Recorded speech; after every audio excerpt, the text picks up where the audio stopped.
Jangan lupa ada satu lagi, yaitu ittiba'. Dia mesti ikut cara Rasulullah sallallahu alaihi wasallam. Ini ayatnya. Mungkin terlalu panjang bila kita nak bahas satu demi satu.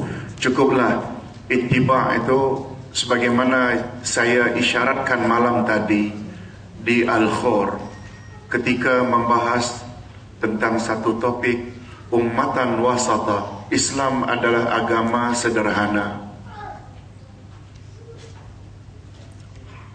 Kata Imam Ibnul Qayyim, ibadat-ibadat tak akan diterima kecuali ibadat itu yang dilakukan oleh Muslim memenuhi dua syarat, dan syarat itu tersirat di dalam dua kalimah syahadat.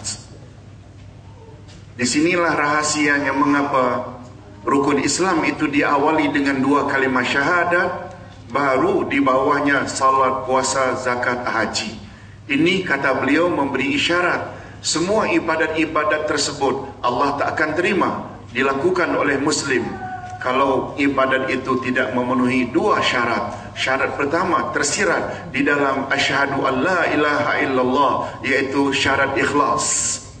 Sesuai dengan maknanya, aku bersaksi tiada Tuhan yang berhak disembah melainkan Allah. Oleh sebab itu ingin salat diterima oleh Allah, mesti ikhlas lillah. Ingin puasa diterima, mesti ikhlas lillah. Ingin zakat, ingin haji, ingin umrah, mesti ikhlas lillah. Tapi tak cukup ikhlas lillah, ada syarat kedua, Muhammad Rasulullah, yaitu salatmu, puasamu, zakatmu, hajimu mesti ikut cara Nabi Muhammad sallallahu alaihi wasallam. Ini dijelaskan oleh baginda di dalam hadisnya, sallu kama raaitumuni usalli. Salatlah kamu sebagaimana kamu tengok cara aku salat. Dalam bab haji dan umrah, khuzu anni manasikakum, ambil hanya daripadaku manasik haji. Dari mana sepatutnya miqat kalau datang dari Qatar?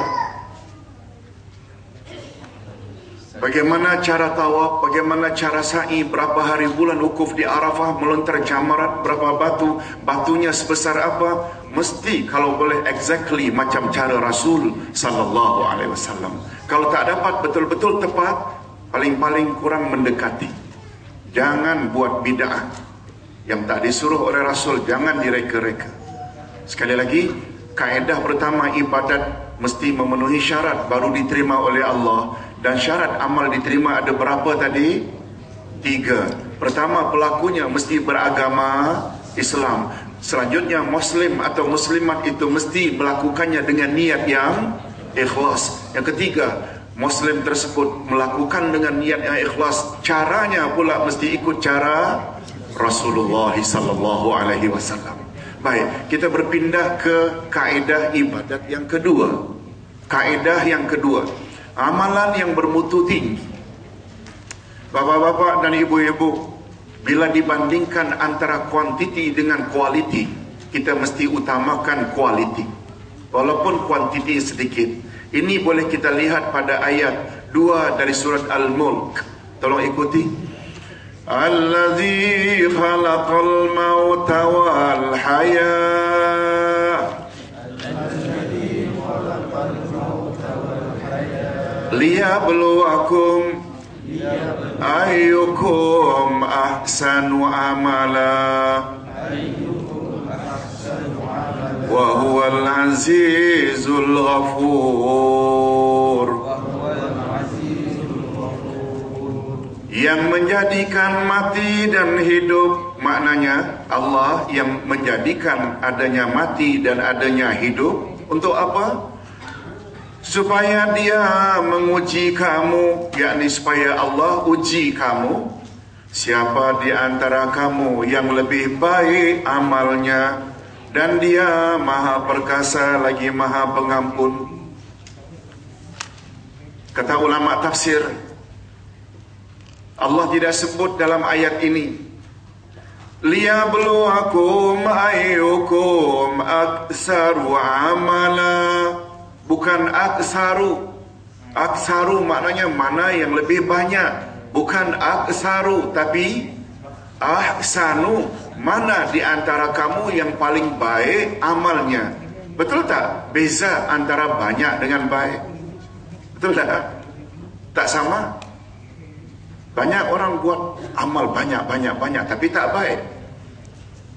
Juga ada sebaliknya. Ada orang yang beramal tak banyak tapi baik. Mana yang kita patut utamakan? Banyak atau baik? Baik. Sebagaimana kata sahabat Nabi Ubay bin Ka'ab, al-amalul qalilu ala sunnah khairum minal amal kathir alal bid'ah. Amal sedikit ikut sunnah Rasul afdal atau khairun, better dari amal banyak bertumpuk-tumpuk tetapi dicampur baurkan dengan bid'ah yang tidak ada asas dari Rasul sallallahu alaihi wasallam. Sebab itu dalam hal ini singkat saja, utamakan amal yang kita lakukan itu amal yang ada kualiti. Dan untuk mengetahui amalan yang berkualiti yang selanjutnya diterima oleh Allah, mestilah memenuhi 3 syarat terdahulu. Kita orang Islam tinggal 2 syarat lagi.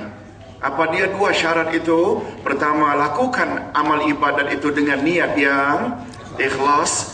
Yang kedua, lakukan amal itu sedekat mungkin dengan cara Nabi Muhammad sallallahu alaihi wasallam. Suka saya sebutkan di sini, bapak-bapak dan ibu-ibu, ikhlas sebagai syarat amal diterima bukan ikhlas lawan dari riya. Ikhlas yang dimaksudkan sebagai syarat amal diterima adalah tauhid. Yaitu mengesahkan Allah. Walaupun kita tidak nafikan riya, salah satu daripada jenis syirik.